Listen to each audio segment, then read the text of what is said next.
Hello, friends, relatives, and esteemed guests. My name is Kagan, and I'm here to talk to you about runaway situations. I have my own experience with running away, and I want to stress that no two situations are the same. Every child is different, every family is different.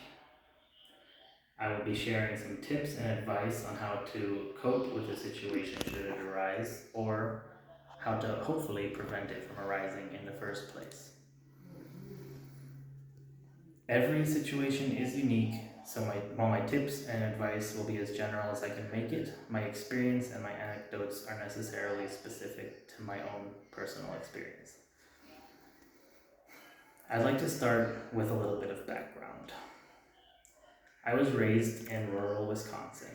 It was a very unpopulated region, which did not bother me because I never particularly wanted a lot to do with people as a child. However, one of the major factors in me choosing to run away from home was boredom.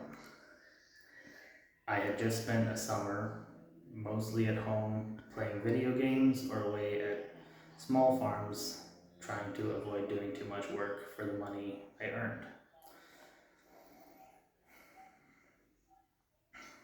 For me, running away was a very quick decision.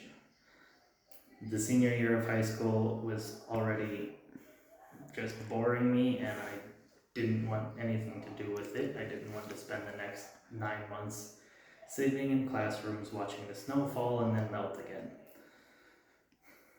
From the time of the conception of the idea to execution was about 2 weeks. And from the time I committed to running away to the time I actually ran away was only 3 days. It happened really quickly. I had a few friends that I did tell my intentions, but I avoided anyone I thought might let out my secret. And I, those 3 days of planning involved a few quick Google searches on survival tips, my favorite of which was the ace bandage wrapped around the leg with money inside, so if you get robbed, you still have a backup cash pile. I definitely used that, and I also carried a small knife and money in my shoes, wallet, and backpack.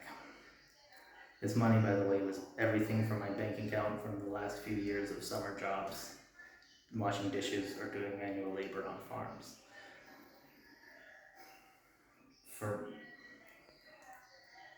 For preparation, those 3 days, I bought a backpack, a travel backpack from Walmart, along with a sleeping bag, some travel food, and a few other supplies, which I kept overnight in the car that my parents let me and my sisters use to get to town for school. I made a plan with my parents that I would drop off the car for my sisters to take home, as my youngest sister had just received her driver's license, and I would spend the night in town with my friends. This wasn't terribly uncommon, so they didn't mind at all. I dropped off the car and I started walking. I headed down the highway towards Iowa because I had a friend at boarding school there, so I had an immediate destination for a sort of a trial run. I stuck my thumb out, and at the first small town I came to, I went to the public library, sent an email to my parents so I wouldn't be reported as a missing person, and then continued on my way. I spent the first night wrapped in a tarp and a sleeping bag right next to the highway. It rained a little bit, and I woke up before dawn without any way of knowing what time it was because I'd left my cell phone, which was at the time a flip phone, in the car for my sisters. We shared it. The next day, after another day of hitchhiking, I made it to the boarding school in Iowa where my friend was staying and going to school, and I spent, I think, 2 nights there. I told the faculty and everybody there that I was on a fully condoned trip just to alleviate their trepidations, their fears, but nobody really minded me too much. I took a rest, took a shower, and continued on. I chose my destination of Arizona pretty much arbitrarily. I just wanted to go. I didn't really care where. I kind of wanted to see the Grand Canyon, but I never even made it to the Grand Canyon. I just went to Phoenix. Shortly after I left Iowa, I met a trucker who lived in Arizona, in Phoenix, Arizona, and he agreed to take me under the pretense that I was going there to see family, which I didn't in fact have in Arizona. And I traveled with him until Thanksgiving, which is when he was scheduled to be home with his family. I had him drop me off at a truck stop and told him that my parents were always late to everything and that he should just head off. Then I called the police and they took me to a homeless shelter where I spent the night. They had a van come for me, it wasn't a police car. The next day, having spent 2 weeks traveling and gained a new perspective on life, I hopped on a train to Tennessee to stay with my aunt and uncle for a little while until my older sister could swing through and pick me up on her way home for Christmas. I got through the rest of high school without any need for medication, and I did have to work extra hard to make up for the time I'd lost, but I was able to graduate on time. All in all, for me, I think that it was a very positive experience and it definitely changed my life for the better. That being said, I don't recommend or condone hitchhiking as it is a very dangerous activity and there are certainly better options.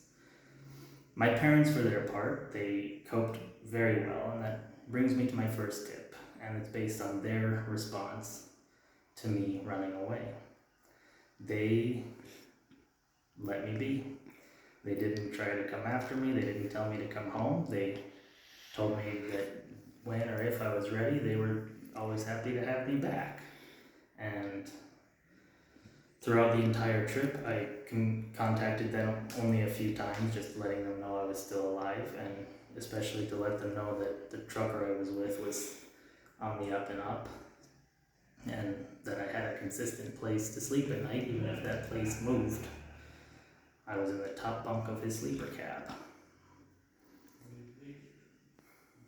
The trip was a lot of fun, and just those few weeks of not having any deadlines or responsibilities to work with the horrible life of a teenager I know was uplifting, and it was just the universe seemed kind for a little while.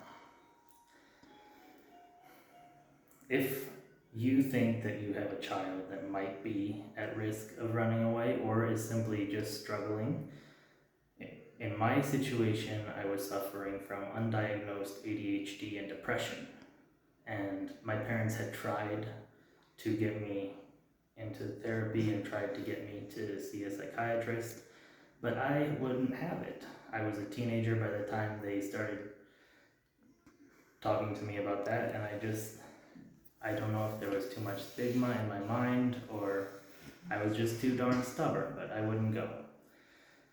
However, I had, during the summer previously, made an appointment with a therapist that I flaked on, and I think that if my parents had brought it up again during the beginning of my senior year, I probably would have said yes. That brings me to my next tip, which is, even if your kid doesn't want to go to therapy last year, they might want to go now. And it's important to gently bring up the subject around any major changes in your child's environment or behavior. In my case, the only real change was that the senior year of high school was starting, which is pretty routine and happens to most people. But it's still, for a child that's struggling in school in particular, it's still a significant life change, just going back into school and looking at what life might hold for you.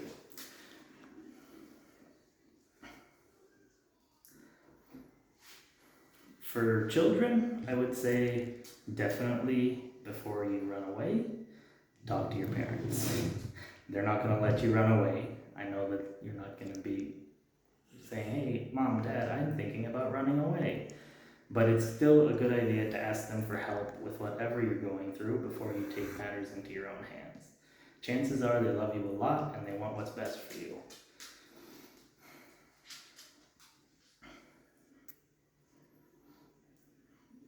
That brings me to my conclusion, because I'm almost out of time, which is essentially that everyone has their own unique situation in life, and it's important to communicate as much as possible about the different changes that we go through. And even if things are taken to the extreme, it doesn't mean anyone involved is wrong, and it doesn't mean that you're a bad parent or a bad kid. It just means that stuff has gotten to a point where a change is desperately needed, and no matter what the reasons are, it's important to remember that even if you don't understand them, the reasons are valid to the person taking action.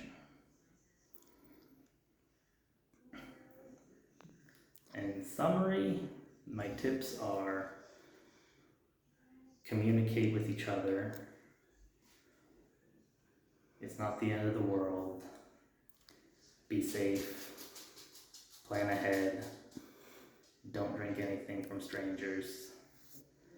And try not to run away in the first place. Also, 1-800-RUNAWAY can get you half off Amtrak tickets on your way back home. Thank you very much. Have a good night.